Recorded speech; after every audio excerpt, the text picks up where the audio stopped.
Olá, bom dia, boa tarde, boa noite. Eu sou Fábio Osterman e esse é mais um episódio do podcast Fábio Osterman. Hoje eu recebo aqui o professor e palestrante Paulo Cruz, formado em filosofia pelo Centro Universitário Assunção e mestre em ciências da religião pela Universidade Metodista de São Paulo. Paulo é professor de filosofia e sociologia no ensino público e privado no estado de São Paulo. Em 2017, foi um dos agraciados com a Ordem do Mérito Cultural, honraria concedida pelo extinto Ministério da Cultura, a nomes que se destacaram na produção e divulgação cultural. É colunista do jornal Gazeta do Povo e criador do curso online O Brasil é um País Racista. Tudo bem, Paulo? Como é que tá? Fábio, tudo bem? Tudo jóia? Pô, um prazer falar contigo. Obrigado pelo convite. E estamos aí, né? Nessa canseira Maravilha. do dia a dia. Eu que te agradeço. Deixa eu começar, então, já te perguntando uma questão que ficou óbvia a partir da leitura do teu currículo aqui. Vem cá, o Brasil é um país racista? O Brasil é um país que tem racismo. Ele é um país que tem racismo. Essa generalização ela é perigosa, né? Que ela coloca todo mundo em suspeição. Todo mundo é suspeito até que se prove o contrário. Então, quer dizer, é uma afirmação complicada dizer, olha, o Brasil é um país racista, sim. Muita gente fala, né? Muita gente fala porque percebe o racismo. E tem uma coisa interessante que, por exemplo, a gente já ouviu pessoas que vêm de fora para cá, pessoas negras que vêm de fora para o Brasil, e também falam isso. Então tem artistas, tem, né, aquela ex-consuleza da França que mora agora no Brasil, né? Ela fala isso também, que o Brasil é o país mais racista que ela conheceu. Ela que veio da França, né? Diz que o Brasil é o país mais racista que ela conheceu e tal. Então, assim, a percepção que as pessoas têm desse racismo brasileiro é porque ele permeia toda a sociedade, assim, né? Esse comportamento nosso, comportamento, digamos assim, racializado, ele permeia todas as nossas relações. Isso leva, inclusive, as pessoas a falarem que o racismo no Brasil é estrutural, por exemplo, que é aquilo que agora todo mundo adotou como uma verdade absoluta. Pois é, esse termo é um termo que vem surgindo muito no debate, né? O racismo estrutural existente no Brasil, que quer dizer que existe uma estrutura que estabeleceria o racismo, inclusive, para além daquilo que a gente enxerga. Como é que tu explica a definição de racismo estrutural e tu vê realmente a existência disso no Brasil? Tu verifica isso? Então, eu acho que eu não gosto também desse termo. Eu acho assim, é um termo válido para a gente debater? Eu acho que é. Eu acho que a gente pode debater como uma hipótese. O problema é que chegou como uma verdade absoluta. A classe artística e a imprensa assumiram o termo. Pronto. Você não consegue mais questionar o termo a partir do momento que todo mundo assumiu que ele é verdadeiro. O fato é que eu não acredito que as coisas sejam assim, né? Mas eu acredito que há uma confusão aí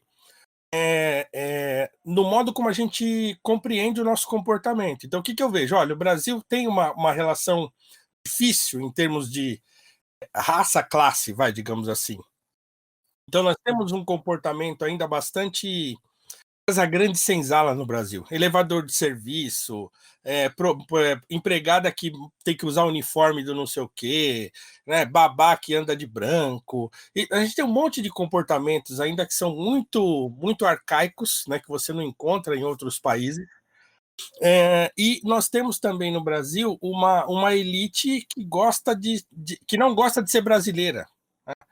Tem uma coisa meio assim, quer ser europeu. Então, o branco brasileiro quer ser europeu. Então ele fala, não, eu sou descendente de não sei o quê, eu sou descendente de não sei o que lá.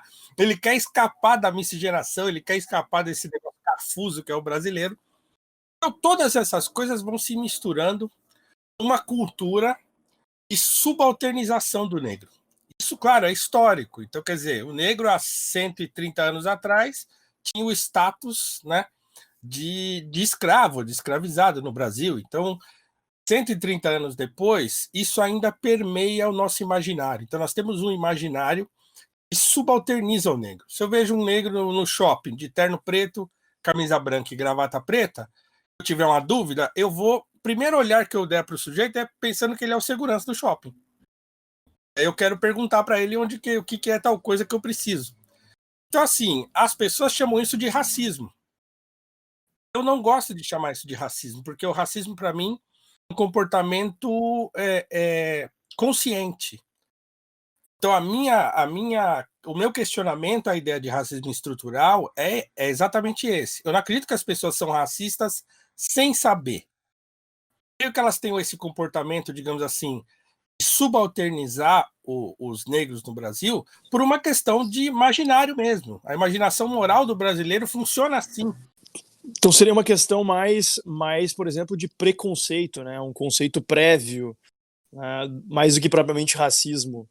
É um preconceito de imaginar que as chances de um negro ser ligado a uma profissão de menor renda e menor qualificação acabam sendo maiores. Seria algo nessa linha?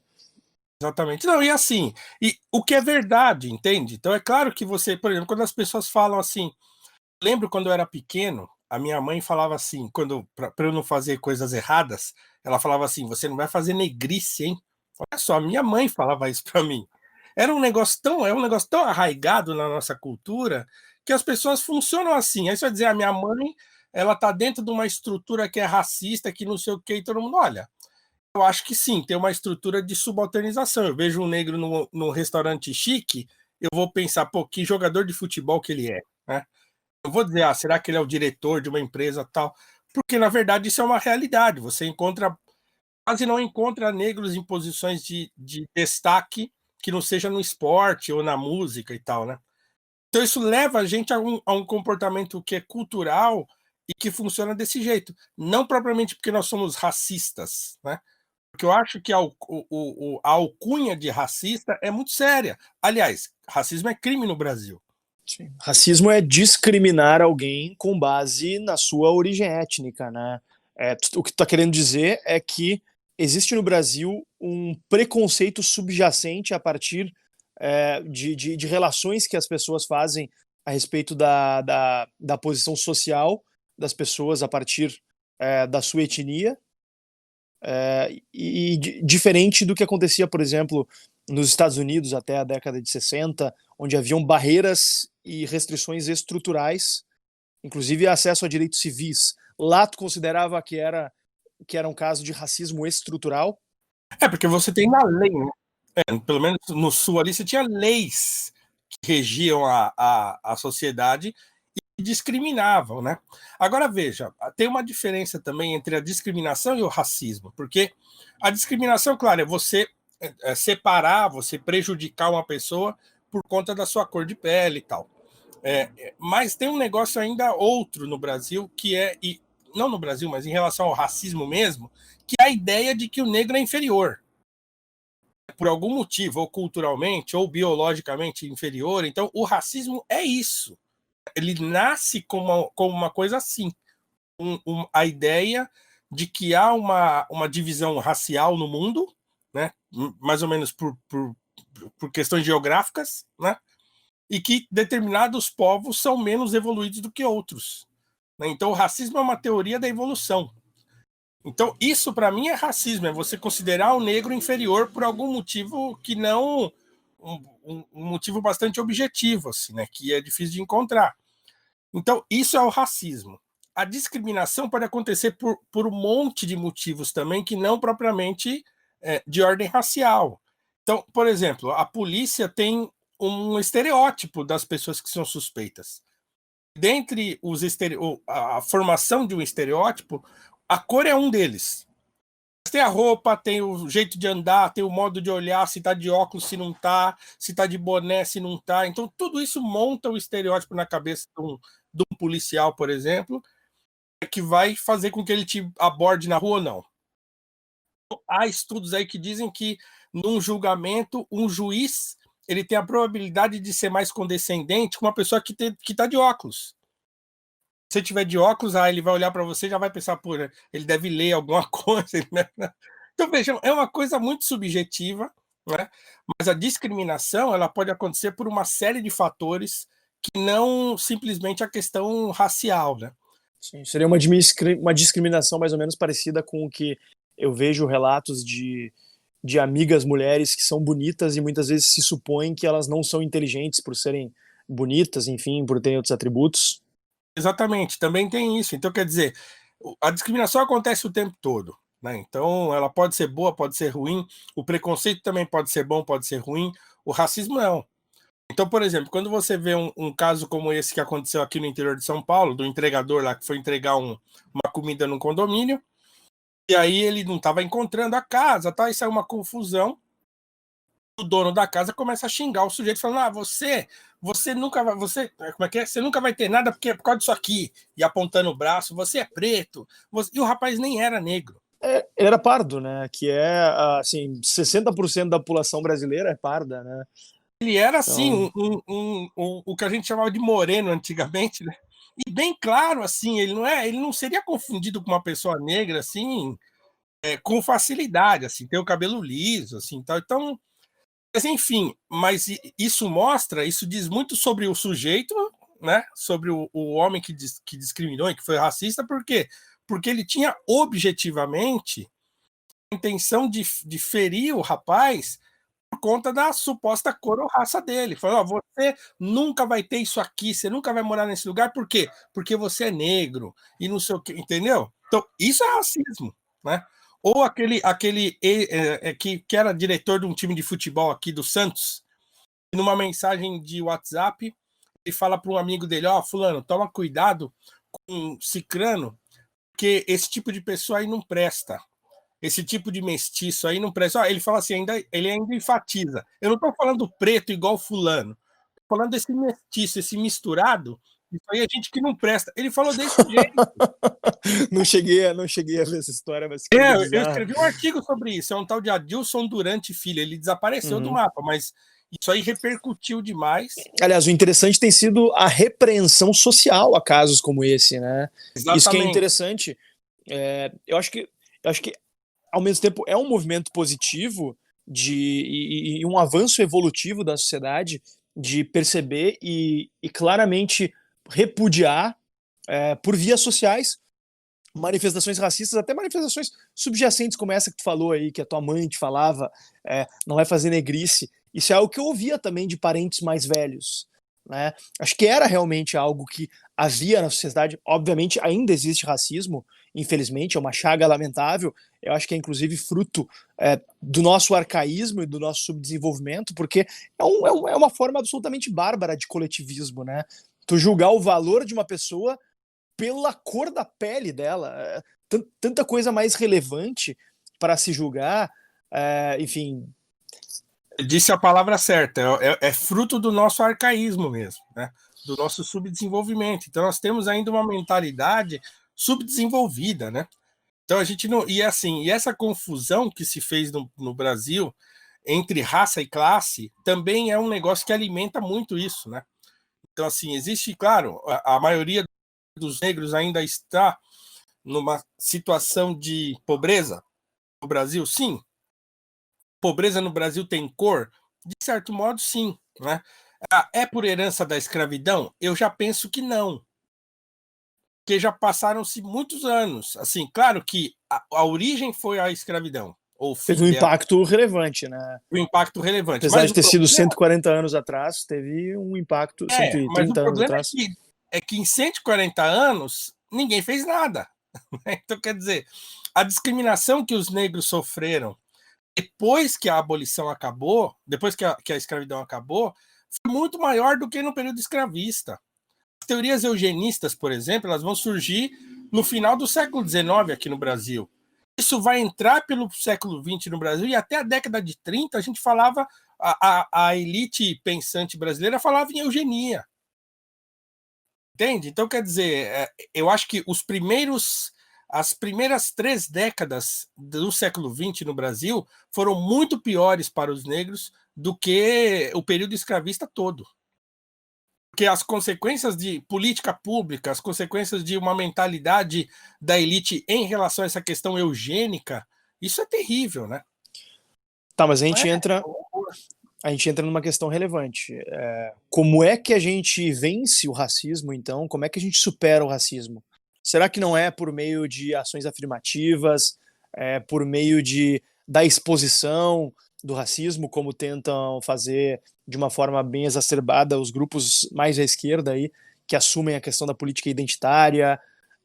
Como é que a gente encontra um equilíbrio entre essa histeria, que coloca tudo como sendo racismo, e outros grupos que falam que não existe racismo, e ao mesmo tempo praticam racismo no seu dia a dia, e fala que meu filho, eu não queria que tivesse envolvimento com uma pessoa negra, etc. Enfim, como é que a gente encontra um equilíbrio em meio a isso, na tua opinião? Então, eu acho que uma das principais razões pelas quais as pessoas ficam batendo na tecla do racismo no Brasil é a questão econômica. Então, quer dizer, você não vê negros na diretoria dos bancos. Claro, nós temos 5 bancos, nós não vamos ver negro em posição de diretoria de banco quase nunca, né? Então, não tem negros em posição de destaque na sociedade, tem grandes empresários e tal. Então, quer dizer, por uma questão econômica, as pessoas percebem essa racialização. Eu não vejo negros no shopping de elite não sei o quê. Eu não vejo negros não sei o quê. Eu não vejo negros não sei aonde. Então, essa é uma percepção que as pessoas têm que agrava a percepção do racismo. Então, quer dizer, o primeiro passo seria a ascensão social ou socioeconômica dos negros.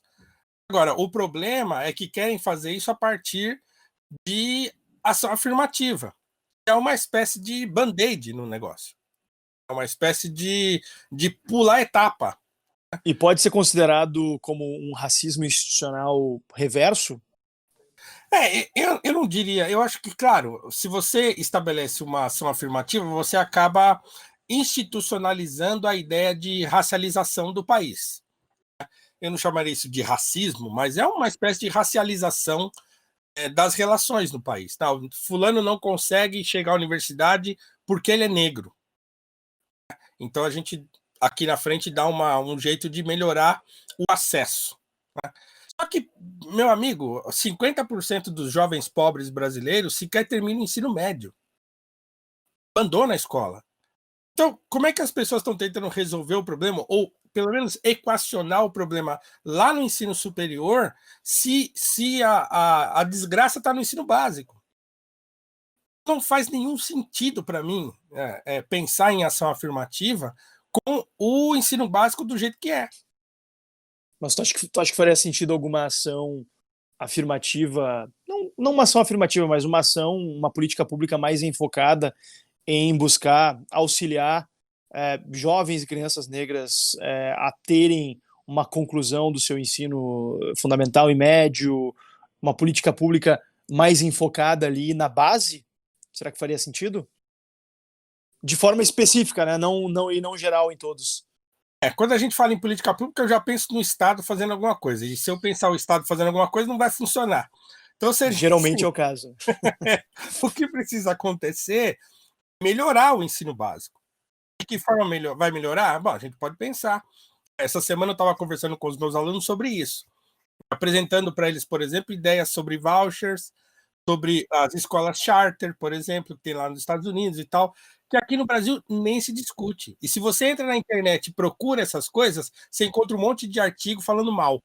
É verdade. Em português, quem for pesquisar vai encontrar um ou outro artigo do Fernando Schiller, que foi entrevistado aqui no nosso terceiro podcast, falando bem, e o resto só metendo pau.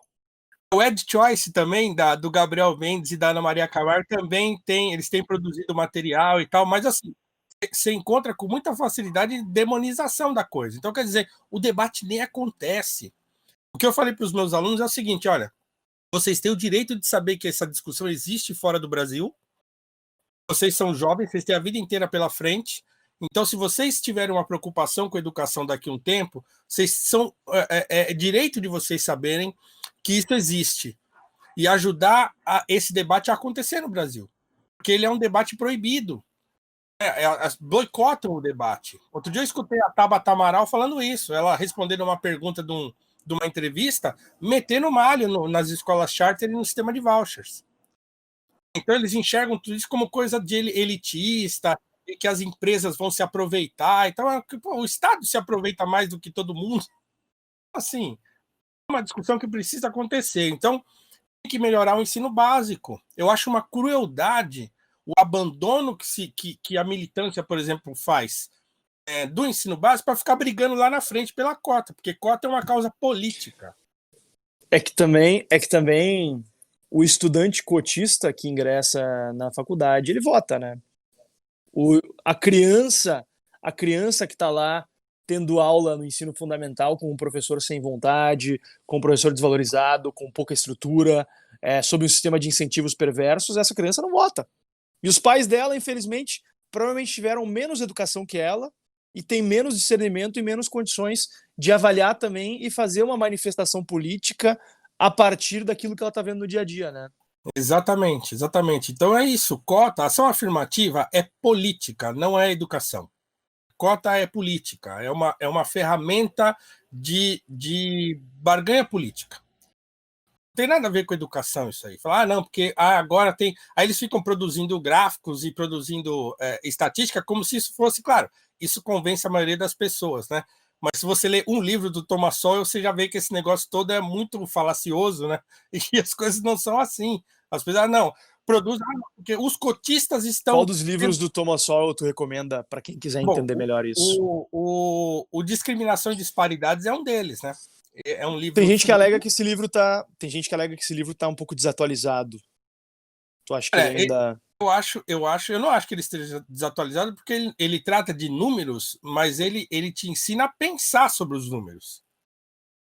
Ele tem uma questão conceitual nele que é importante. Pode ser que os números estejam desatualizados e tal, mas a conceituação de você pensar sobre os números está absolutamente correta, não tem nada de desatualizado ali. perfeito, Mesmo que se perfeito. aplica para o tempo que ele escreveu, se aplica para agora. E esse livro não é tão antigo, hein? De que Discriminação e ano ele é? Disparidade. Eu não tô lembrado. Então, ele não deve ter 10 anos. Eu tenho entrevistas com ele Ótimo. de lançamento do livro que não são antigas, não. Eu tô vendo que Assim, ele tem. Pessoal, lembrando que todas as referências aqui feitas vão constar na descrição do episódio, livro do Sowell, artigo do Fernando Schiller, enfim, todos os links para os cursos do Paulo também. Depois eu vou querer falar especificamente sobre isso, né? Mas, Paulo, a gente deve estar indo ao ar, os nossos ouvintes devem estar nos ouvindo, talvez no dia da Consciência Negra, que é quando esse episódio deve ir ao ar, dia 20 de novembro, que inclusive é feriado em São Paulo, né? sim, O que tu acha da motivação por trás desse feriado e qual é a tua percepção a respeito da figura histórica que dá ensejo a essa data, que é a data da morte do Zumbi dos Palmares, né? sim. Bom, primeiro que eu acho que não devia ser feriado, né? Então é um dia menos para a gente trabalhar e produzir, e é um dia que não se faz nada assim de muito relevante. Então eu acho que primeiro assim, eu acho a data importante. Eu quero deixar claro que eu acho que a data é importante, exatamente por tudo isso que a gente falou antes aqui. Talvez o maior problema social brasileiro seja a nossa relação racial, digamos assim. Seja o problema do racismo, talvez seja o problema mais grave da sociedade brasileira. Assim, no sentido das nossas relações, né? No sentido social brasileiro. Quer dizer, nós precisamos pensar no assunto. Então, o assunto não pode escapar da gente, como durante muito tempo ele nos escapou. Então, eu acho que é importante pensar no assunto. Eu acho importante refletir a respeito dessas coisas. Então, eu acho que o dia é o dia importante. Agora, o nome Dia da Consciência Negra, ele é um nome também equívoco, porque assim, o que é consciência negra, né? O que é isso? Consciência tem cor? É sempre uma pergunta que as pessoas fazem, mas consciência negra por quê? Eu acho que é uma data importante para um processo de autoconsciência. Porque muitos negros demoram muito tempo para se encontrar no Brasil. E talvez fora do Brasil também, talvez não só na África, né? Mas no Brasil, o negro, ele às vezes demora para se perceber como negro, e às vezes ele demora para perceber o valor de ser negro no Brasil, porque ser negro no Brasil é diferente de ser branco no Brasil, ou de não ser negro no Brasil. Já preciso saber isso. Até que isso acabe de vez, até que a gente não precise mais falar sobre o assunto, até que as pessoas não mais percebam umas às outras em relação à sua cor, preciso que um jovem negro se entenda enquanto tal. Então, isso eu acho importante. Só que não é isso que acontece no Dia da Consciência Negra. Então, para mim, a gente perde a oportunidade de produzir uma reflexão importante a respeito do ser negro no Brasil, para ficar falando de um monte de coisa que não tem nada a ver.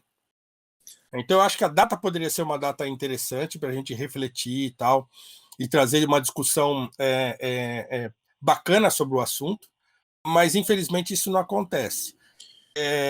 Sobre a figura do zumbi, pois é.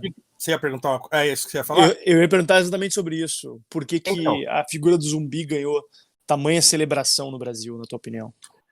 bom, eu acho que o zumbi ganhou uma tamanha celebração no Brasil porque ele é uma figura facilmente manipulável. Né? O zumbi é uma figura lendária. Né? Até 50 anos atrás não se tinha certeza de absolutamente nada sobre zumbi. Os historiadores mais antigos não sabiam se zumbi era um título, se era uma pessoa, se houve mais de um zumbi no Brasil. Então, ninguém sabia muito bem do que se tratava, mas sabia que existia uma figura ou um título, um cargo com esse nome, zombie ou zumbi, e que estava no contexto do Quilombo dos Palmares, ou dos quilombos lá da região de Palmares. Então, ele é uma figura lendária. A sua imagem foi sendo construída ao longo dos séculos. Então, saiu desde aquela figura etérea, da gente não saber o que era, até ir se materializando no que hoje ele se tornou. Hoje o zumbi é o zumbi dos oprimidos. É o zumbi que lutou pela libertação do povo negro. Então, é verdade também. Né? O contexto de abolição, por exemplo, não era inexistente à época de zumbi. Mas é uma figura manipulável. Então você encontra descrições de zumbi das mais variadas, né? Até aquela do Luiz Motti, que diz que zumbi era homossexual, porque quando ele morreu, né, caparam ele, colocaram o pênis na boca dele, aí ele seria um homossexual, porque isso era um símbolo. Então, assim, aí vão fazendo o que querem com uma figura que não existe, né? Que não tem dados muito concretos a respeito dela. Então, manipularam a figura de zumbi, ele se tornou esse zumbi símbolo da liberdade e da resistência negra. Pois é, o Leandro Narlock, que foi o nosso entrevistado no episódio número 1 daqui, e que tem 2 livros que abordam de uma maneira considerada meio polêmica a questão da escravidão e a questão racial.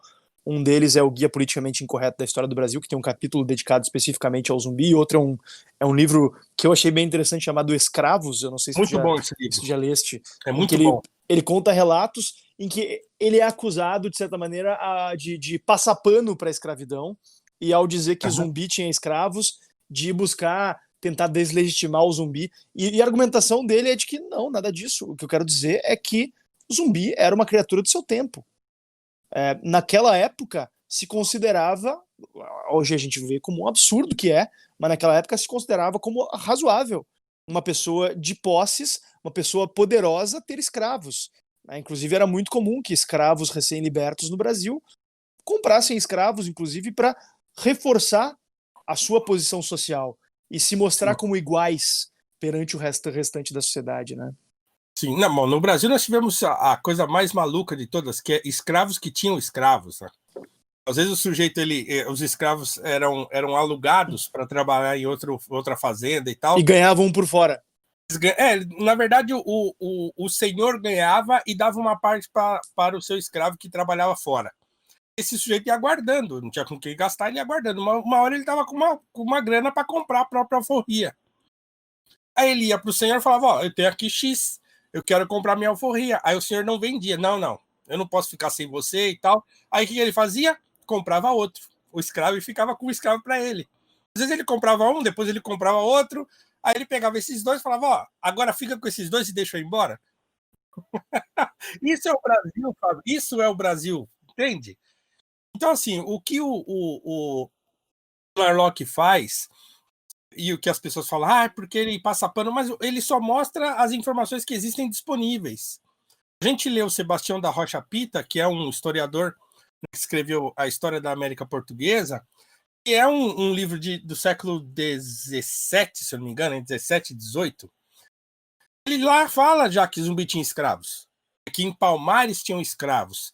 Claro que não era o tipo de escravidão, a relação de escravidão que a gente tinha no Brasil, digamos assim, essa escravidão de posse, né, colonial e não sei o que lá tal, talvez não fosse a mesma. Talvez o escravo de Palmares fosse um espólio de guerra, fosse alguém que tentasse. O que o Rocha Pita fala, por exemplo, é que se alguém tentasse ir embora de Palmares, eles escravizavam a pessoa. Né? Então tinha algumas circunstâncias em que a pessoa ficava como escrava, mas era uma espécie de prisioneiro. Né? Então não era talvez a mesma relação com a escravidão de modo geral, mas que os historiadores antigos dizem que Palmares tinha escravos, isso assim é uma informação que está lá atrás já. O Narlock não está inventando nada, ele só leu aquilo que estava escrito lá atrás e falou: há indícios de que tinha escravos em Palmares. E que era uma coisa, digamos, normal para o contexto da época. O meu herói brasileiro é o André Rebouças, está aqui na minha caneca. Eu quero justamente entrar nessa questão, porque o Zumbi parece muito conveniente a narrativa marxista da esquerda brasileira, né, de luta de classes, de opressores contra oprimidos. Então, quando tu vem e fala que o grande símbolo dos oprimidos, da libertação dos oprimidos, também era um opressor, isso aí meio que quebra a lógica deles, né? E por outro lado, gente como André Rebouças, como Luiz Gama, que não se submeteram a uma condição de opressão e buscaram ajudar, inclusive, a libertação dos seus, né? São figuras, enfim, que mereciam. Por exemplo, eu estava assistindo esses dias Harriet, eu não sei se você já teve a oportunidade de assistir no Telecine. Eu vi. Harriet, sobre a Harriet Tubman, que foi uma mulher incrível que ajudou na libertação de centenas de escravos americanos no sul e levou para o norte, enfim, conseguindo a libertação deles. Por que no Brasil a gente não tem mais obras celebrando a memória e a história de gente como André Rebouças, como Luiz Gama, enquanto que nos Estados Unidos a gente tem muitas obras celebrando Harriet Tubman, Frederick Douglass, Booker T. Washington, gente desse tipo. O americano sabe celebrar os seus heróis, né? Então eles têm uma coisa de celebrar a memória de seus heróis, que é um negócio impressionante. Nós, infelizmente, não temos, nem em relação aos negros, nem em relação aos brancos, nem em relação a ninguém. Então, o Brasil é muito ruim de memória biográfica da sua história e tal. Também estava conversando com os meus alunos agora, há umas semanas atrás, sobre isso, né? Porque nós odiamos a história do Brasil. Por quê? Porque a nossa história do Brasil foi contada pelo Caio Prado Júnior. Todo mundo assumiu a historiografia, né, a narrativa histórica do Caio Prado, que é marxista, que é a ideia de opressão e de que o português veio aqui, invadiu, estuprou as índias, matou os índios, escravizou o africano, pilhou o país. Então, a narrativa que a gente aprende na escola é Caio Prado Júnior, que é a ideia de que o Brasil foi uma colônia de exploração. E aí a gente fica com raiva da história do Brasil. Todo mundo tem ódio da história do Brasil. Falar, gente, não dá, você não consegue estabelecer uma relação boa com o seu presente e nem projetar para o seu futuro sem uma visão do teu passado. Você odeia o teu passado, você vive de ruptura. O Brasil é um país que vive de ruptura. Toda hora está rompendo com alguma coisa, toda hora está rompendo com alguma coisa. Então, quer dizer, não há interesse em contar a história de ninguém. Quando se conta de maneira debochada. Você vai ver o Dom Pedro, né, o período imperial brasileiro, sendo tratado numa novela, de modo bastante descuidado e tal. Então, nós não temos uma memória histórica boa. Então, se não tem nem de figuras como, sei lá, como é o nome dele? José Bonifácio, por exemplo, né? Uma figura controversa, tá, mas tem uma história fascinante, né? Mas ninguém fala. Joaquim Nabuco, como é que nós não temos um documentário, uma série no Netflix sobre o Joaquim Nabuco? Uhum. Então nós não temos. Tem tantas histórias no Brasil Imperial, né? Especialmente, que foi uma fase incrível na história do Brasil. Sim. Né? O problema é que as pessoas resumem o período imperial brasileiro à escravidão. Uhum. Se tinha escravidão, então não presta. Então não, mas não é isso, né? Nós temos muito a aprender, por exemplo, em relação à política com o século XIX brasileiro. A política do século XIX foi um negócio, a qualidade dos políticos, as discussões, tudo era infinitamente melhor do que é hoje. Então, quer dizer, nós rompemos de novo, nós não sabemos esse passado, nós não conhecemos os políticos desse passado. Então a gente ignora essas coisas. Nós nunca lemos um discurso do Rui Barbosa. Um negócio que todo brasileiro tinha que ler. Na escola, em algum lugar, isso tinha que chegar às nossas mãos. A pessoa lê a carta de Pero Vaz de Caminha, né, a certidão de batismo do Brasil e tal, e aí lê aquilo lá e a professora da escola dele fala para ele, mas isso aí é a visão do colonizador. E demoniza uma carta belíssima como aquela, um documento é jogado para o lixo porque, não, isso aí é a visão do colonizador. Veja, o Rebouças, de novo falando dele, o acesso aos livros que ele teve no cartório, ele mergulhou sozinho nos estudos. E aí ele conseguiu notório saber e começou a pleitear uma licença para ser rábula, para ser um advogado sem diploma, né, na Bahia, isso aí. Ele consegue. Ele começa a advogar, começa a ficar conhecido, né? Aí nascem os filhos e tal, e aí ele vai para o Rio de Janeiro, começa a advogar lá no Rio de Janeiro, vai ganhando destaque, vai ficando conhecido. De repente ele entra para a política e se torna deputado, um dos deputados mais importantes da história brasileira. Tem os livros de discursos dele estão disponíveis aí em PDF para quem quiser no site do Senado. Tem coisas belíssimas que esse homem escreveu. E aí, então quer dizer, ele consegue uma posição social melhor, né? Então aí os filhos vão estudar. O André e o Antônio vão fazer engenharia. Uma coisa curiosa é que quando você se formava com notas altas, você tinha direito a uma bolsa para você fazer um intercâmbio, né? E o Antônio e o André não conseguem. Até fala no seu diário que foi por conta da discriminação mesmo, que ele não conseguiu e que ele e o irmão não conseguiram. O seu pai faz um esforço descomunal, passa necessidades e envia os dois filhos para a Europa. Eles ficam lá, acho que 2 meses. Não, eles ficam um período lá, não lembro agora a data, sou ruim de data. Eles ficam um tempo lá na Europa, voltam para o Brasil e começam a trabalhar. Então, quer dizer, é uma família que ascendeu socialmente pelos próprios esforços. Tem um monte de biografias sobre o Rebouças publicadas no Brasil. Tem várias. Uma pena que a maioria é tudo esgotada já, a gente não encontra com facilidade, a não ser em sebo, né? Mas tem várias. Se você entrar na estante virtual, colocar André Rebouças, vai aparecer um monte de biografia. Todas são boas, apesar delas falharem em destacar uma coisa que eu acho fundamental na obra do Rebouças, que é o seu liberalismo ferrenho. Rebouças era um liberal por sangue, né? Um liberal de citar, por exemplo, Bastiat, de citar Jean-Baptiste Say, de citar Adam Smith, e de ter um projeto liberal no Brasil do pós-abolição. Essas coisas não são muito destacadas nas biografias, evidentemente, porque os próprios biógrafos repudiam o liberalismo, né? Então, quer dizer, eles sempre destacam isso porque acham que isso não tem valor, mas tem muito valor. Tem uma das biografias dele, que é da Josalice Jucá, é onde ela cita isso um pouco melhor, inclusive destaca uma coisa importante. Num Brasil que já se tornava positivista demais, já no final do século XIX, o Rebouças é um liberal ferrenho, assim. Ele destoa do que estava em voga na época, entende? Então, assim, é um autor, assim, do ponto de vista do pensamento, importantíssimo para a gente pensar o desenvolvimento do Brasil.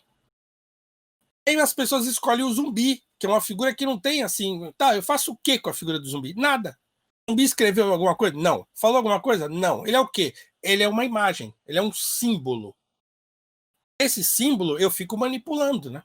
Ele se tornou, claro, o zumbi dos oprimidos, aí tal, contra a opressão, não sei o quê, porque eu faço o que eu quero com ele. Ele era opressor lá também, ninguém nem sabe, mas para todos os efeitos, né, a gente já manipulou a figura e transformou no que a gente quis.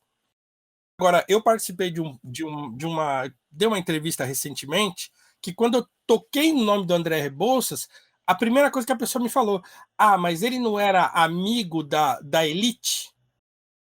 A minha pergunta foi, e daí que ele era amigo da elite? É melhor ainda que ele era amigo da elite. Agora veja como as pessoas são tacanhas no pensamento. Então, assim, peraí. Como é que você pode pensar um negro negro do século XIX, que reconhecia o racismo, que inclusive ele mesmo sofria. Ele fala disso o tempo todo nos seus diários e tal, de todas as discriminações que ele sofria, de perder a diretoria da construção das docas para um rival seu político por conta da sua cor e tal. Fala isso tudo, com o racismo que ele sofreu nos Estados Unidos e tal.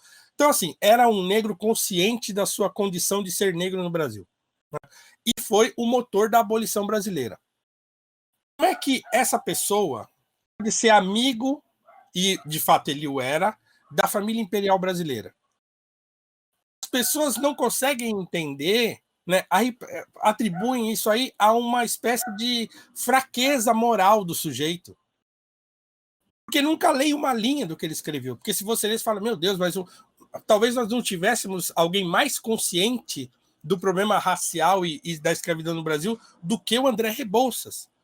O fato dele manter uma amizade com Dom Pedro II, com a princesa Isabel e tal, diz bastante sobre o comportamento e a mentalidade da família imperial em relação à escravidão. Acho muito louco que as pessoas não percebam isso, né? Como é que o Rebouças podia ser amigo daquele que oprimia os negros? Porque pode ser que ele não oprimisse. Pode ser que Dom Pedro II e a princesa Isabel realmente tivessem um comportamento que fosse um comportamento anti-escravidão, por exemplo. Que por muitas circunstâncias a abolição demorou a acontecer. Mas não porque eles não quisessem. O que as pessoas não fazem no Brasil é pensar nuances, né? Não, o Rebouças não serve. Uma vez um sujeito falou para mim assim: ah, mas o Rebouças era chapa branca. Chapa branca é um cara que não lê. Você lê as 2 páginas que o Nabuco fala do Rebouças no Minha Formação, eu choro quando leio aquilo. Toda vez que eu pego aquilo ali para eu ler, eu choro mesmo, de verdade, não é eu choro mesmo. Eu me emociono ver o modo como o Nabuco trata o André Rebouças. Se você ler a troca de cartas do Nabuco com o André Rebouças, é de chorar. Quando o Rebouças vai embora, o Rebouças foi embora com a família imperial no golpe republicano. Ele falou, eu não fico aqui. Entrou no navio e foi embora junto com a família imperial brasileira. E aí o Nabuco perdeu o contato com ele. Ele começa a se corresponder, o Rebouças, de fora, ele estava lá em Cannes, começa a se corresponder com o Visconde de Toné, que eles eram um triozinho, né? O Toné, o Rebouças e o Nabuco. Ele não manda a carta para o Nabuco fica desesperado. Sabe o que é desesperado? Quando o Rebouças manda uma carta para ele, depois de um tempão que ele já estava sumido, a resposta do Nabuco é um negócio extremamente comovente, Fábio. Onde você estava, pelo amor de Deus, e não sei o que, tal.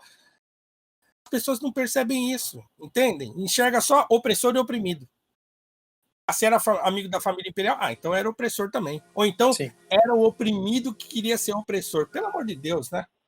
Então é por isso que nós não temos uma biografia decente, por isso que nós não temos um filme, uma série, por isso que nós não temos nada. No Brasil a gente não valoriza nossos heróis. Então, a partir dessa tua percepção de que a gente não valoriza os heróis, eu só posso supor que tu é favorável a medidas como a da grandiosa Secretaria Especial de Comunicação Social, que no dia 7 de setembro lançou uma série intitulada Um Povo Heróico. Olha, o que tu acha? Chegou a acompanhar essa? Então, para você ver, eu fiquei sabendo. Para mim, isso aí é só sinalização de virtude, porque é o Estado fazendo um negócio pequenininho que ninguém nem viu. Quem viu foi quem apoia, gente que está no governo, gente que conhece gente que está no governo, que sabe quem é que está fazendo isso, né? Que foi lá e ficou falando nas redes sociais e tal. É um negócio que não tem alcance nenhum, ninguém nem sabe que isso aconteceu. E também é uma tentativa induzida pelo Estado, né? Uma tentativa estatal de criar uma narrativa também que pode ser contrária à narrativa da esquerda, mas é uma narrativa induzida por meios estatais, né? Não me parece também uma narrativa orgânica. É um negócio meio ensaiado, aquela coisa do ex-secretário de Cultura, né? E faz filma, faz um discurso, bota a mão assim em cima do móvel, faz cara assim, Não faz sentido isso aí. Uma coisa que tem que ser orgânica, a sociedade precisa reconhecer isso. Mas é um negócio que precisa ir para a educação. Na escola que isso tem que acontecer, na cultura que isso tem que acontecer. Então, por isso que, e aí, né, eu vou ser autorreferente, por isso que eu criei o meu curso. Então, o meu curso, em grande medida, é isso. É uma tentativa de redirecionar a discussão sobre o racismo no Brasil através das suas figuras importantes. Então, assim, as 4 últimas aulas são sobre figuras importantes do Brasil. Quer dizer, a aula de número 4, americana, é a única aula que eu falo de fora, mas por quê? Porque traz a discussão entre Booker T. Washington e W.E.B. Du Bois. E são 2 contemporâneos, né, que estão discutindo como inserir o negro na sociedade do pós-abolição. Então, era uma discussão importante para a época e uma discussão que aqui no Brasil ela se perdeu. Ela existiu, mas depois, com o golpe republicano, ela se perdeu. E nós estamos ainda hoje com essa discussão por fazer. Então, agora eles estão arrumando, vamos fazer ação afirmativa, vamos cota para isso, cota para aquilo, não sei o quê, porque acho que é assim que vamos inserir o negro na sociedade capitalista brasileira, entre aspas, né? Mas o Booker T. Washington e o W.E.B. Du Bois estavam tendo uma outra discussão que eu acho muito relevante para o contexto brasileiro, muito mais relevante do que os direitos civis de Malcolm X e Martin Luther King, que a gente fala aqui o tempo todo e tal, mas que eles estão num contexto completamente diferente do nosso. Então, a luta de Malcolm X e Martin Luther King é muito diferente da nossa. Já a luta de Du Bois e de Booker T. Washington é muito próxima da nossa, ainda hoje. Então, por isso que eu trago eles no curso. Por quê? Porque Malcolm X e Martin Luther King era mais em relação a direitos civis. Exatamente. Eles estão falando contra as leis de Jim Crow, por exemplo. Eles estão querendo inserir o negro na sociedade. Eles estão querendo acabar com as leis de segregação. No Brasil não tem. Aqui no Brasil nós não tivemos leis declaradas de segregação e tal. Então, mais o Booker T. Washington e o Du Bois estão discutindo assim, bom, o que é melhor? Ensino técnico e oportunidade de trabalho, ou melhor é formação acadêmica? O Du Bois falava, não, por quê? Porque ele é o primeiro negro a conseguir um doutorado em Harvard, né? Ele era um intelectual de altíssimo nível e tal, então ele pensava em termos intelectuais. Ele falava, enquanto nós não tivermos uma elite intelectual negra, nós não vamos conseguir discutir de igual para igual o problema americano em relação ao racismo, né, a questão da escravidão e tal. E o Booker T. Washington falava o seguinte, olha, escuta, nós não precisamos nos preocupar com isso agora, com integração e tal, o que importa é a ascensão econômica. A partir do momento que os negros começarem a trabalhar, começarem a evoluir, a ganhar dinheiro, lá na frente a gente pensa, então a gente pode ainda viver juntos, mas separados, e cooperando um com o outro, até que a gente encontre um ponto de equilíbrio lá na frente. Uma discussão super importante que eles estavam tendo naquela época, que hoje no Brasil ainda é a mesma. O que é melhor para inserir o negro na sociedade? Tirar da pobreza e coisa e tal. Por isso que eu inseri uma aula só sobre esse assunto. A maior aula do curso é a aula sobre o Rebouças, que eu falo sobre a vida, o pai dele, depois ele, o irmão e tal, e exploro bastante a ideia do Rebouças sobre a abolição, o liberalismo do Rebouças. A outra aula é sobre, para mim, o patrono da educação brasileira, no lugar do Paulo Freire, que é o Ernesto Carneiro Ribeiro. E eu acho que ele merece o patronato da educação brasileira, não porque o Paulo Freire é comunista, não sei o quê, porque as ideias de educação dele são infinitamente melhores do que as ideias do Paulo Freire. Mas ele não é conhecido também. Um homem negro, baiano, que formou pessoas como o Rui Barbosa, como o Clóvis Bevilacqua, como o nosso Castro Alves. Formou gente desse calibre. Então, assim, é uma figura importantíssima para a educação brasileira que também ninguém conhece. Por último, o grande empreendedor negro brasileiro, Francisco de Paula Brito, o primeiro editor brasileiro negro. O sujeito que empregou o Machado de Assis no primeiro emprego do Machado aos 15 anos. Do nada também, morava no interior do Rio de Janeiro, vai para a capital com o seu avô, consegue um emprego numa tipografia e começa a juntar dinheiro até que ele consegue comprar um tipógrafo usado. Abre uma portinha, coloca o seu tipógrafo lá dentro, faz um armarinho também para vender papel, vender não sei o quê, vender um monte de bugiganguinha, começa a crescer. De repente ele tem uma das maiores tipografias do país e que tem entre os seus sócios, inclusive, o próprio Dom Pedro II. Publica os primeiros romances brasileiros, publica o primeiro romance do Machado, o primeiro poema do Machado de Assis, um grande empreendedor brasileiro. Inclusive, quando eu lancei o curso, eu chamei ele de empreendedor, os comunas vieram reclamar. Como assim empreendedor no século XIX? É porque eles não sabem o que é. É uma ignorância, então reage igual hienas na internet. Mas o Paulo Brito foi um grande empreendedor e um grande intelectual. Tinha uma sociedade de discussões políticas na sua própria casa.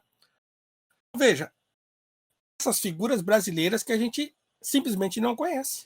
Interessantíssimo. A gente acabou de ter aqui uma prévia aí gratuita para vocês do curso do Paulo Cruz. O Brasil é um país racista? Confiram aí o curso dele, tá o link aí na nossa descrição. Ele mostrando aqui. Ou visitem o site dele aí, paulocruz.com.br, vai estar o link também na descrição aqui. É um curso muito bem referenciado. Eu não fiz ainda, enfim, meu dia a dia aqui, a correria anda grande, mas espero poder também fazer, porque é um tema pelo qual eu tenho muito interesse, é um tema que seguramente interessa a todos no Brasil, né, porque é parte importantíssima para a gente compreender o ethos brasileiro, inclusive, né, entender o ethos do negro no Brasil e a posição e condição do negro no Brasil, mesmo dentro das nossas limitações, né. Eu acho assim, Fábio, que assim, os liberais e os conservadores brasileiros abandonaram esse tema.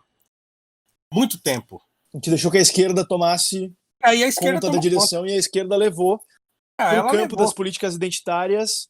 Exatamente. Então, assim, o meu curso é uma discussão conservadora e liberal do problema do racismo no Brasil. É fornecendo elementos para as pessoas discutirem o problema racial brasileiro com uma perspectiva conservadora e liberal, que a gente perdeu. Então, quer dizer, quando eu falo, por exemplo, que o Luiz Gama, que hoje ele está muito associado à figura do Silvio Almeida, por exemplo, que é o autor do livro Racismo Estrutural e que é presidente do Instituto Luiz Gama e tal, que eu não sei nem de onde saiu esse instituto, mas ele é o presidente. E o Silvio Almeida é um marxista declarado, né? Ele é um marxista declarado, então a base do livro dele é uma base marxista. Então, quer dizer, o conceito de racismo estrutural é um conceito estruturalista marxista, né? Então, assim, mas o Luiz Gama era um liberal. Entende? Era um liberal. Né? Inclusive, ninguém nega isso. Quer dizer, quem conhece um pouco da história do Luiz Gama sabe que ele era um liberal. Mais do que isso, ele era um liberal e também era um conservador. A gente descobre isso lendo o Luiz Gama, lendo as coisas que ele escreveu. Quando ele é acusado, por exemplo, de ser um cara que está promovendo revolução no Brasil. Ele dá uma resposta dizendo assim: eu sou um antirrevolucionário. Antirrevolução. Fala, se eu ver injustiça acontecendo, vou ser o primeiro a me manifestar e a fazer o que for preciso para injustiça ser sanada. Mas as pessoas acham que ele era revolucionário porque ele defende escravos que mataram o seu senhor. Que teriam direito à legítima defesa, né? Exatamente. Isso. E aí acham que isso, não, porque é revolucionário, porque não sei o quê, é o oprimido matando o opressor e o cara... Nada a ver. Assim, Luiz Gama era um liberal, maçom. Então as pessoas precisam entender isso. Rebouças era um liberal. Os primeiros movimentos negros brasileiros do pós-abolição são conservadores. Alguns deles são monarquistas. Então, e tudo isso tem que ser colocado dentro do contexto. O problema é que, do final da década de 70 para frente, a maioria dos movimentos negros brasileiros se tornaram marxistas. Hoje é a eles que pertence a narrativa principal da luta antirracista no Brasil. Mas isso não significa que nós não podemos olhar a coisa por outro prisma. que eles se negam? Por pura ignorância. Você fala, eles torcem o nariz, falam que a gente está louco e tal, mas você lê os artigos, por exemplo, que a Frente Negra Brasileira, que foi o primeiro grande movimento que surgiu depois da abolição, né, final da década de 20, 30 e começo da década de 30, a Frente Negra tinha uma preocupação, por exemplo, de que os pais de família, os chefes de família negros, adquirissem propriedade. Eles tinham um departamento dentro da Frente Negra Brasileira, com gente para aconselhar os pais de família, os trabalhadores negros, a adquirirem propriedade. Como é que eles faziam para comprar uma casa, o que eles tinham que fazer, com o que eles tinham que conversar. Esse tipo de aconselhamento. Interessante. Será que não está na hora de reviver iniciativas da sociedade civil como essas? Até como uma maneira de contrabalancear essa porque o racialismo se tornou um dos pilares da política identitária moderna, né? No Brasil, especialmente, é mais uma dessas coisas que a gente importa dos Estados Unidos. Sim, exatamente. Tem tanta coisa boa para a gente importar dos Estados Unidos e a gente acaba importando pior, né? Daqui a pouco vão importar o colégio eleitoral americano também, né? Porque tanto que gostam de importar coisa ruim dos Estados Unidos. Não, uma coisa interessante é que, assim, por exemplo, se a gente vê nos Estados Unidos, até na questão a era da reconstrução, por exemplo, né? Final do século XIX, início do século XX, foi o período de reconstrução. Acabou a escravidão, como é que a gente melhora, insere o negro na sociedade, melhora a vida deles e tal, não sei o que lá. A iniciativa privada investiu pesado nisso. Fundações, né? E também as igrejas, né? Então lá tem uma participação muito grande de igrejas, né, das igrejas evangélicas americanas e tal, que lá já eram racializadas à época. Tinha igrejas já muito grandes lá, investiram pesado nisso, em educação e tal. O próprio governo fez bastante coisa no começo, até a morte do Lincoln, depois abandonaram tudo, mas aquele negócio de um pedaço de terra e uma mula, né? 3 acres de terra e uma mula e tal. Uma coisa que aconteceu, então quem conseguiu, conseguiu e tal, mas muita gente ficou pelo caminho. Mas o que a gente percebe é que nos Estados Unidos, a iniciativa privada, em geral, tinha uma preocupação em relação a isso. Então você consegue ver negros proeminentes, por exemplo, no século XIX, no final do século XIX, no início do século XX, e que conseguiram fazer muito pela população negra americana. Então tem por exemplo, a Madame C.J. Walker, que tem uma série no Netflix muito ruim sobre ela, mas eu escrevi um artigo na Gazeta que eu reputo ser um artigo bem interessante a tratar da vida e da obra da Madame C.J. Walker, porque é muito interessante a vida dela, porque ela se tornou uma das primeiras mulheres negras milionárias dos Estados Unidos, vendendo lá uma solução para cabelo e tal, mas ela fez um marketing de rede, aquele negócio que hoje existe aí de as mulheres passarem a vender e outras vendem, então aquele marketing de rede com mulheres negras americanas e tal, então melhorou a vida de muita gente. Uma coisa interessante, por exemplo, que é um assunto que eu não estudei muito ainda, mas ele está no meu alvo assim de estudar, que é a relação, por exemplo, da comunidade judaica com a comunidade negra americana. Os judeus ajudaram muito os negros americanos, muito. Porque também tem aquela coisa, né, deles também terem sido discriminados a vida inteira, né? Os judeus foram discriminados em todo tempo, em todo lugar, a vida inteira. Então eles sabem o que é isso. Então ajudaram muito. Então tem muitas histórias, né? O próprio Teatro Apollo, que é um teatro importante dentro do contexto da comunidade negra americana, tal. O dono do Apollo era um judeu. E grandes artistas e personalidades negras começaram no Apollo, né? Então tem um monte de casos assim. Então, assim, o problema é que no Brasil nós não temos isso. Nós não temos uma iniciativa privada atuante nesse sentido. No Brasil nós não temos uma elite altruísta, por exemplo. O altruísmo parece que é sempre com algum interesse. Assim, eu vou depositar uma grana nessa causa aqui, mas o que eu vou ganhar ali? Então, parece que eles estão sempre esperando ganhar alguma coisa. Nós temos ainda muito chão. Aí, claro, as pessoas vão recorrer para o Estado, né? É sempre a pior opção. Recorrer ao Estado é sempre a pior opção. Sempre. Porque você sempre vai cair na burocracia, vai cair na ineficiência, vai cair nas soluções mágicas, e aí não sai nada, né? Eu acho que nós Esse é um temos tema um que a gente caminho bom. poderia. Esse é um tema que a gente poderia falar horas e horas, mas deixa eu aproveitar esse gancho aqui também e buscar explorar um pouquinho mais a tua visão em termos de filosofia política. Tu te considera um liberal conservador? Me considero um liberal conservador. Ou seja, tu parte da filosofia política liberal, mas tu tem uma visão conservadora, tem uma percepção conservadora. Porque há uma confusão muito grande, especialmente em termos de bolsonarismo, né? O Bolsonaro se vende como um presidente conservador, aquele bando de reacionário nos arredores dele se vende como conservador e acaba criando uma incompreensão completa a respeito do conservadorismo. Como é que tu define o conservadorismo? E como é que tu define o teu conservadorismo, a tua visão? O conservadorismo é uma disposição, é uma maneira de enxergar a realidade. Então, quer dizer, nada mais do que isso. Então, quando as pessoas falam, eu sou o bolsonarismo, né? Eu sou conservador nos costumes e liberal na economia, que é um jargão besta, né? De gente que não entende nem uma coisa nem outra. Mas o conservadorismo é uma disposição, né? O conservador, ele se posiciona no mundo em contato com o passado, por exemplo. Então, ele está sempre de olho nas referências. Então, assim, qualquer transformação social, qualquer mudança e qualquer atitude individual que ele tome ou que ele tenha de tomar, ele o faz com prudência. Ele olha no entorno, ele olha para a história, ele vê o que aconteceu. Né? Então, quer dizer, ele é uma pessoa de referências.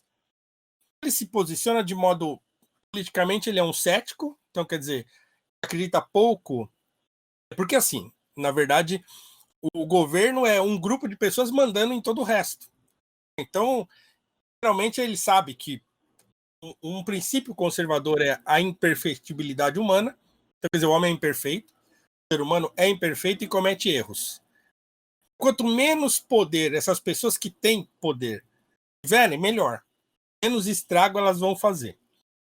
Então, do ponto de vista político, ele é um cético. O governo precisa existir? Tá, mas dentro de certos limites. E ele é uma pessoa diferencial, como eu disse. Então, toda atitude, toda ação, toda mudança social passa por uma avaliação do contexto. Isso já foi feito? Deu certo? Não deu? Melhor, se eu não sei o que vai acontecer, então é melhor não fazer. Senta aí, vamos esperar mais um pouco, vamos conversar mais. Então, a diferença disso para um progressista, por exemplo, ou um revolucionário, é que ele quer mudar. A visão de futuro dele geralmente é uma visão idealizada. Vamos derrubar tudo e fazer de novo. Tá, mas vamos fazer o que de novo? Vamos construir uma sociedade nova baseada em quê? Baseada nas ideias do Marx. Ah, tá. Mas as ideias do Marx, onde que deram certo? Não deram certo em lugar nenhum porque deturparam o Marx. Bom, Mas dessa vez vai dar. Mas dessa vez vai dar. Se é facilmente deturpável assim, é melhor a gente não fazer. Agora, o que deu certo? Deu certo assim. As pessoas se juntarem para comunitariamente produzir riqueza, produzir bem-estar. Né? Um pensamento comunitário é muito mais proveitoso do que um pensamento disruptivo. Aquela ideia do Hobbes, né, de guerra de todos contra todos, é contraposta, por exemplo, do ponto de vista liberal, de que as pessoas se juntam porque é mais vantajoso se unir a alcançar o bem comum do que ficar guerreando, né? Então, assim, é isso que é o conservadorismo. Assim, não tem grandes explicações. As pessoas acham que conservadorismo é não querer mudança. Certo? Mas o próprio João Camilo de Oliveira Torres, que é um autor conservador brasileiro que precisa ser lido, ele fala isso, só se conserva estando aberto para mudar quando é necessário. Uhum. Não há conservadorismo imobilista. Isso aí Sim, é reacionarismo. não é uma ideia estacionária e nem reacionária. Exatamente, não é. É uma ideia é só uma atitude prudencial em relação Sim. à vida. É isso que é o conservadorismo. E a gente está vivendo um momento tão maluco em meio ao bolsonarismo que, enfim, está causando esse impacto tão nocivo nas concepções de liberalismo e conservadorismo no Brasil, que os bolsonaristas criaram, inclusive, uma forma de tentar ironizar, especialmente liberais, usando os termos como prudência e sofisticação como se fossem coisas ruins. Né? Tamanha inversão de valores. Né? A Exatamente. primeira vez que alguém veio com prudência e sofisticação, deu sim, claro. Prudência e É isso aí sofisticação mesmo. são valores fundamentais. É, Eu não me considero um conservador, apesar de ter algumas predisposições conservadoras. Não sei se eu adiro 100%, por exemplo, aos 10 princípios do Kirk, que sim, apesar de me parecerem muito instigantes, eu tenho algumas questões em relação a alguns pontos específicos. A gente até poderia fazer no futuro um debate especificamente sobre isso, porque também é um tema interessantíssimo, discutir a obra do Scruton, que eu sou um leitor e admiro bastante. Mas o nível que a gente chegou aqui no Brasil é realmente impressionante, né? O nível de retrocesso em relação à concepção desses temas, né? exatamente. Era 10 anos de trabalho incansável de algumas pessoas e grupos para fazer com que o conservadorismo e o liberalismo brasileiros retomasse uma tradição que foi perdida no passado, porque no passado nós tínhamos, certo? A tradição conservadora e liberal no Brasil, inclusive nos partidos, né? Nos partidos do século XIX, no Partido Conservador e no Partido Liberal, grandes mentes, né? O Visconde do Uruguai, o próprio Rui Barbosa, o próprio Nabuco. Então, muita gente boa entre conservadores e liberais. Então, quer dizer, anos e anos trabalhando para tentar recuperar essa tradição conservadora e liberal no Brasil. Aí vem o bolsonarismo e mostra que a caricatura que a esquerda tinha construído nos últimos anos do conservadorismo e do liberalismo era isso mesmo. Então, quer dizer, eles simplesmente sequestraram o conservadorismo e o liberalismo brasileiros e falaram: nós somos os conservadores e os liberais. Tem uma coisa ainda pior, viu, Fábio? Eu acho mais triste ainda é que muitas dessas pessoas e desses institutos e grupos conservadores e liberais que vinham trabalhando no seu trabalho de formiguinha ao longo dos últimos 10 anos aderiram ao bolsonarismo. Isso, para mim, é o pior. Aí você escuta essas pessoas hoje fazendo troça do conservadorismo prudente e sofisticado. Essas pessoas, as mesmas pessoas que estavam há 10 anos atrás tentando pautar o debate público brasileiro em relação ao conservadorismo com prudência e sofisticação, hoje essas mesmas pessoas estão demonizando isso porque estão atreladas ao governo. Veja você, ao governo. Entende? É um negócio tão assombroso isso para mim. Tão assombroso, mas a gente retrocedeu. É realmente incrível como algumas pessoas acabam abrindo mão dos predicados mais básicos daquilo que diziam acreditar para aderir a um projeto de poder que contradiz boa parte daquilo que elas diziam acreditar, né? E, na verdade, acho que essas pessoas sempre quiseram isso, né? Sempre quiseram ter um projeto de poder para chamar de seu. Acho que, em grande parte, isso o Olavo de Carvalho tem culpa nisso, porque ele sempre teve um projeto de Brasil. Acho que, assim, não que a ideia dele de projeto de Brasil seja errada em si mesma, mas eu acho que ele acabou imprimindo nos seus alunos essa ideia. Nós temos que tomar o poder e estabelecer o Brasil, que é um Brasil, né, mais virtuoso e coisa e tal, não sei o que lá, não sei o que lá. Então, eu acho que muito disso, entende? Então, as pessoas acabaram confundindo as coisas. Ele mesmo talvez tenha confundido um pouco as bolas. Só que eu acho que o Olavo acreditava que algum dos seus alunos iria chegar a uma posição de poder e ia poder dar o norte da estrutura estatal. Só que no caso, alguém que sempre foi um corporativista, positivista, reacionário e defensor de interesses corporativistas do setor público, acabou, no caso, cooptando os seus alunos e trouxe para o governo. Né? Então, enfim, e o mais curioso é a própria postura do Olavo em relação a isso. Né? A cada semana parece que ele muda de opinião em relação ao governo Bolsonaro.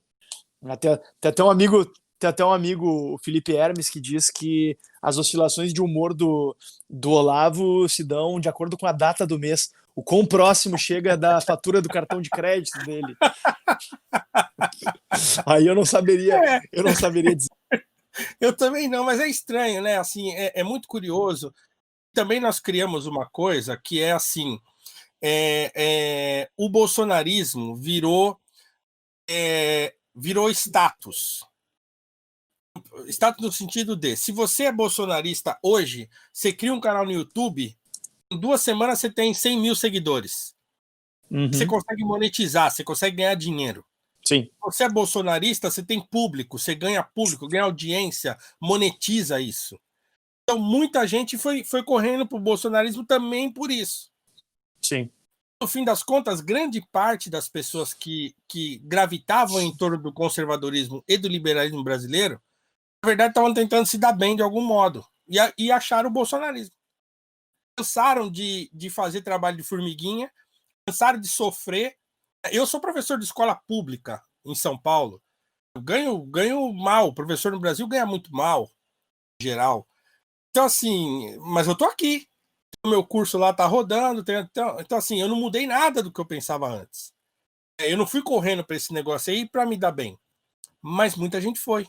Então, na verdade, o que essas pessoas queriam mesmo era se dar bem. E encontrar uma oportunidade de se dar bem. Quanto tempo isso vai durar? Só Deus sabe.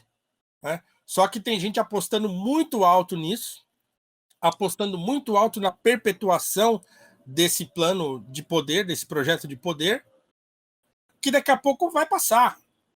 Pode demorar 1 ano, 10, 20 anos, mas vai passar. Mas vai dar trabalho a gente reerguer todo o trabalho que vinha sendo feito de informação, de educação, de construção de premissas ideológicas mais sólidas, né? Enfim, e esse é mais um tema que merecia um debate mais aprofundado, mas como o nosso tempo está se esvaindo aqui também, eu queria só deixar como sugestão para o pessoal que se interessa por entender uma visão conservadora raiz e não essa visão Nutella bolsonarista, que siga não só o Paulo nas redes sociais, mas também gente muito boa como o Francisco Ratzo, quem mais? O João Pereira Coutinho, acho que é uma grande referência, pelo menos para mim. Sou um leitor dos textos dele. O Gustavo Nogui também é um cara que eu sigo nas redes sociais. Não sei se Paulo quer recomendar mais alguém aí para o pessoal seguir. Olha, assim, eu recomendo o Alexandre Borges, que também passou por um momento assim porque ele é um dos pioneiros assim também nessa discussão, e de repente também porque não aderiu foi ostracizado. Então, assim, toda hora estão falando da gente, assim, nós estamos na boca desse pessoal. O Felipe Moura Brasil também é um cara que, poxa, editou o livro do Olavo de Carvalho, né? Ele e o Carlos Andreasa tiraram o Olavo de Carvalho do ostracismo e da falência, né? Popularizaram a obra dele no Brasil, para o bem e para o mal, né? E foram também expelidos do bolsonarismo porque não aderiram de forma plena, né? Eles só aceitam isso. Submissão completa ou tu é um traidor. Exatamente. Então, assim, nós estamos aí resistindo, né? Eu tenho escrito bastante sobre isso na Gazeta do Povo, tenho procurado pensar bastante sobre o assunto. Então, assim, quem quiser ter um panorama assim dessa situação, eu venho escrevendo sobre a origem do Bolsonaro desde maio de 2018, antes da eleição, eu já estava escrevendo sobre esse negócio. Então, ó, esse caminho que vocês estão tomando aí não vai ser bom. Sim, meses antes da eleição, ó, essas escolhas que vocês fizeram não são boas. Isso talvez não nos leve a um bom termo. Escrevi muitos artigos sobre isso. Quando aconteceu a eleição, de novo eu escrevi. Então, quer dizer, o meu artigo, por exemplo, da semana da vitória do Bolsonaro na eleição foi o que esperar dos governados por Bolsonaro, e não o que esperar do governo. Né? Então, eu tenho falado bastante sobre isso na minha coluna na Gazeta e tentado fazer um equilíbrio para a discussão, porque, infelizmente, assim, nós retrocedemos demais, assim, em termos conceituais, em termos daquilo que era adequado, por conta de um projeto de poder de pessoas, é bom frisar, Fábio, de pessoas que não eram conservadoras. Então, quer dizer, Bolsonaro e sua família e tal, são gente que não tem nenhuma ligação com nada, né? É uma família que se aboletou no governo, no serviço público para se dar bem. Esse é o negócio, entende? E, claro, um sujeito que está lá há 30 anos já dentro do Congresso. Entraram no governo e acharam que iam fazer uma revolução conservadora dentro de uma estrutura governamental totalmente carcomida de corrupção, de problema, de um monte de coisa. Tentaram entrar lá e fazer exatamente o oposto do que seria um comportamento conservador. Não, vamos mudar tudo, vamos virar a mesa do MEC, vamos derrubar tudo e vamos implantar aqui um governo conservador. Isso é totalmente anticonservador. Então nós temos isso hoje aí. O que nós temos? O que sobrou? Sobrou o Centrão. Pronto. É isso que sobrou. Tentaram, deram murro em ponta de faca e agora sobrou o quê? Sobrou o Centrão. O assunto racial no Brasil foi parar na mão daquele Sérgio Camargo, que é um completo desmiolado. Então, quer dizer, retrocedemos em praticamente todos os sentidos. Então, assim, infelizmente, nós vamos ter que começar tudo de novo.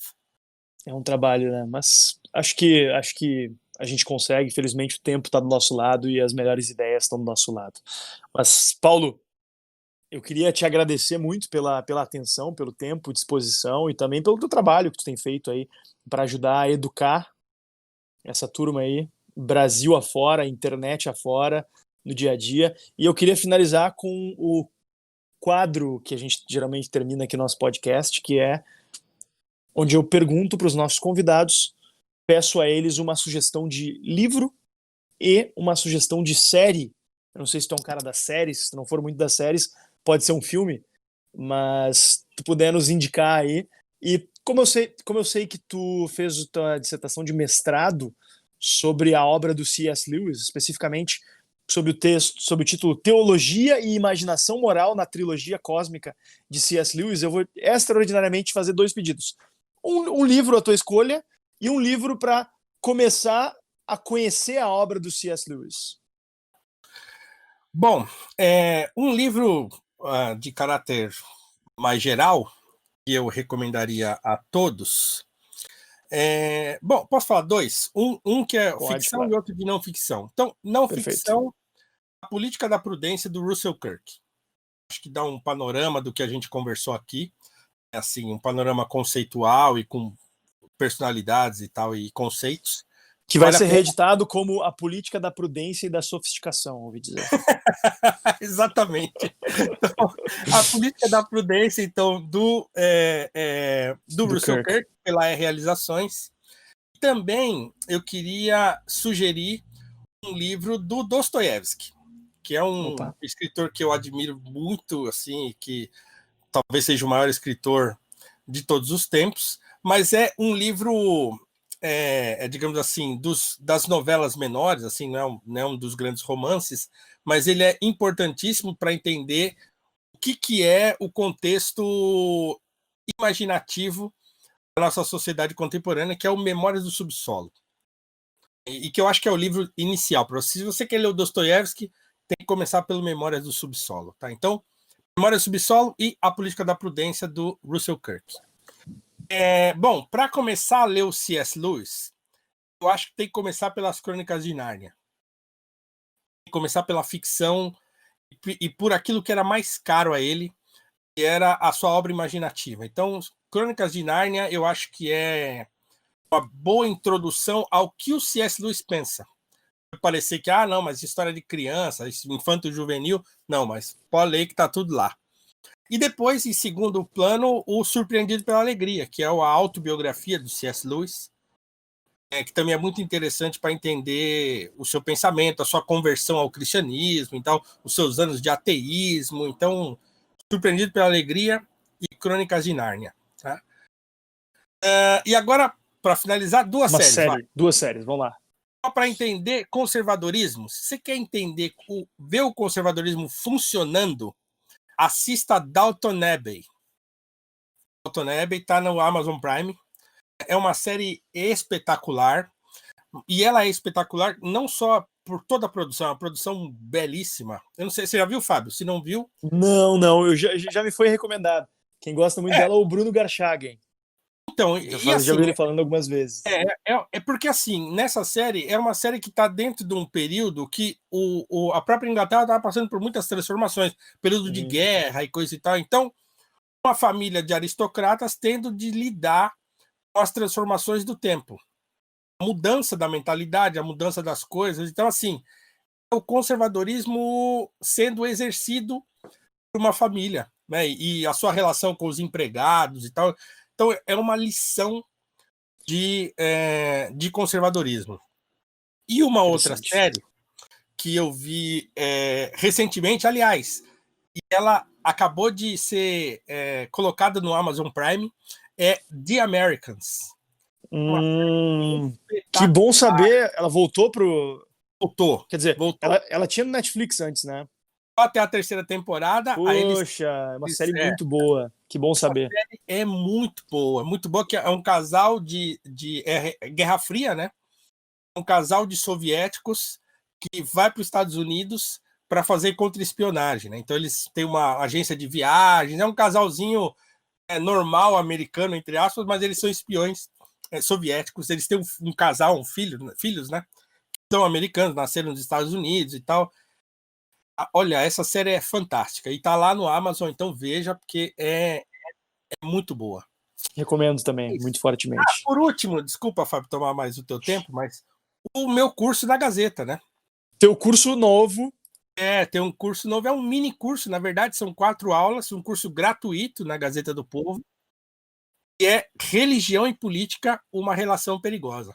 Então, assim, nós estamos vivendo um tempo desse, né, em que a política e a religião estão, né, Brasil acima de tudo, Deus acima de todos, o apoio de muitos pastores ao governo. Então, tudo o que acontece aí fora, o Bolsonaro, é cristofobia, porque quer ficar jogando dog whistle, né, jogando isca para esses pastores evangélicos que o apoiam, e esse apoio dos pastores em massa ao bolsonarismo ele não acontece sem interesses, né? Porque o bolsonarismo também capturou essa mentalidade dos pastores, ou de grande parte dos pastores brasileiros, principalmente da ala pentecostal e neopentecostal no Brasil.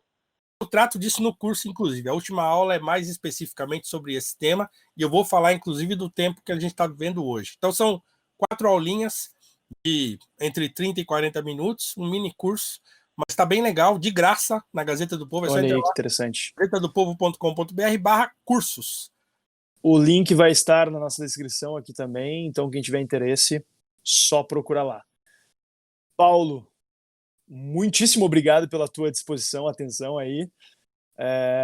Acho que foi um episódio muito bacana, podemos aprofundar aí diversos temas relevantes para a nossa realidade. Vamos em frente. Obrigadão. Obrigado, meu caro. Obrigado. Um abração. Valeu, grande abraço.